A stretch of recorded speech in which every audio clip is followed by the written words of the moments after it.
അപ്പോൾ എനിക്ക് ഒരിക്കലും കോൺഗ്രസിൽ നിന്നൊരു സീറ്റൊന്നും ലഭിക്കത്തില്ല എന്ന് എനിക്ക് മനസ്സിലായതിനു ശേഷം സ്വതന്ത്രമായി മത്സരിക്കാൻ തീരുമാനിച്ച് എനിക്ക് കിട്ടിയ ഒരു അവസരമാണ് 2020 സ്വതന്ത്ര ചിഹ്നത്തിൽ കൊട്ടാരക്കര മത്സരിക്കാൻ ഉണ്ടാകുന്ന ഒരു അവസരം.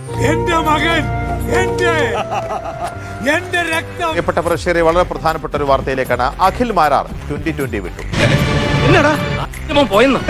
അറിയില്ലെന്നേ, വിടരുന്നവനെ. 2020 വന്നെങ്കിൽ മാത്രമേ കൊട്ടാരക്കര സീറ്റ് മേടിക്കൂ. കാര്യം കൊട്ടാരക്കരയിൽ അവർക്ക് ആളില്ല. കൊട്ടാരക്കരയിൽ നല്ല ഒരിടത്ത് അവർക്ക് ആളില്ല എന്നുള്ളത് പിന്നീട് ഞാൻ തൃക്കാക്കര വന്നപ്പോൾ എനിക്ക് മനസ്സിലായി. അതെനിക്ക് ഇഷ്ടമില്ല. അന്ന് രാത്രി അമ്മാവന്റെ പെട്ടിലെ കാശടിച്ച് ഞാൻ സ്ഥലം വിട്ടു. പാർട്ടിയിൽ പ്രവർത്തന സ്വാതന്ത്ര്യമില്ലെന്നും സഹകരിച്ചു പോകാൻ കഴിയുന്നില്ലെന്നും പറഞ്ഞാണ് അഖിൽ മാരാർ പാർട്ടി വിടുന്നത്. ഏത് കോടതിയിലും ഇവനീ സത്യം പറയും? എനിക്ക് വിശ്വാസമില്ല.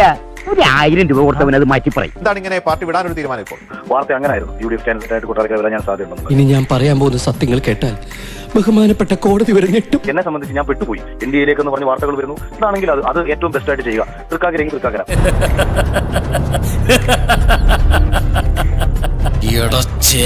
ഒരിക്കലും 1000 രൂപയ്ക്ക് വേണ്ടി മാറ്റി പറയില്ല മുതലാളി. ഞാൻ 1500 കിട്ടണം.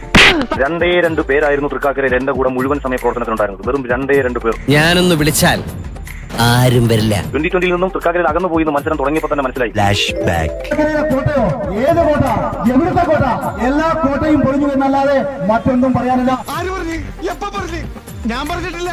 ടെക്നോളജി ഉപയോഗിച്ച് മോശമായിട്ട് ചിത്രീകരിക്കുന്ന സീക്വൻസ് ആണ് കാണിച്ചിരിക്കുന്നത്. 25 ലക്ഷം മുതൽ 2.5 കോടി വരെ കിട്ടി എന്നുള്ളതാണ് മറ്റുള്ളവർ കേൾക്കേണ്ടി വരുന്നത്. ഒന്നും കിട്ടിയിട്ടില്ല. ഞാൻ എന്റെ BMW ബൈക്ക് ഉണ്ടായിരുന്നു. 20 ലക്ഷം രൂപ കൊടുത്ത് ഞാൻ വാങ്ങിയ എന്റെ ബൈക്ക് ഞാൻ ആ സമയത്ത് ഞാൻ വിറ്റു. ഇത് കണ്ടോ, ഈ ജട്ടി പോലും ഞാൻ നിന്റെ അടിച്ചു മാറ്റിയതാ. സത്യമായി പറയുന്നവനായി ഈ രാജാക്കൻ. എന്റെ അച്ഛൻ അന്ന് മുതൽ എന്റെ അടുത്ത് മിണ്ടിയിട്ടില്ല. എന്റെ പല സുഹൃത്തുക്കളും ഞാനുമായിട്ടാകുന്നു. എന്നെ ഇഷ്ടപ്പെട്ട ആൾക്കാർ പലരും തെറി വിളിക്കുന്ന സാഹചര്യം വരുന്നു. നിന്റെ കയ്യിലിരിപ്പതായിരുന്നല്ലോ. ഉരുളാദാശനെ ആശാന്റെ കംപ്ലീറ്റ് ബയോഡാറ്റ ഞങ്ങൾക്ക് കിട്ടിക്കഴിഞ്ഞു. അതിനെന്തെങ്കിലും അഭിപ്രായം പറയാനും പറ്റൂല. അങ്ങനെ പറഞ്ഞാലും ചിലപ്പോൾ ഒരാഴ്ച മുഴുവൻ തിരുത്തി പറയും. 2020 വിട പറയുന്നു. മറ്റേതെങ്കിലും ഒരു രാഷ്ട്രീയ പാർട്ടിയിൽ ഞാൻ അടിച്ചു പൊട്ടിക്കും. എന്റേതായ സ്പേസിൽ സഞ്ചരിക്കാനാണ് ഞാൻ ആഗ്രഹിക്കുന്നത്. അതിന് നിങ്ങൾ ആരും മറുപടി ഒന്നും പറയാൻ നിൽക്കേണ്ടത്. ഇപ്പോൾ ഒരാഴ്ച കഴിയുമ്പോൾ അത് പിന്നെയും തിരുത്തി പറയും.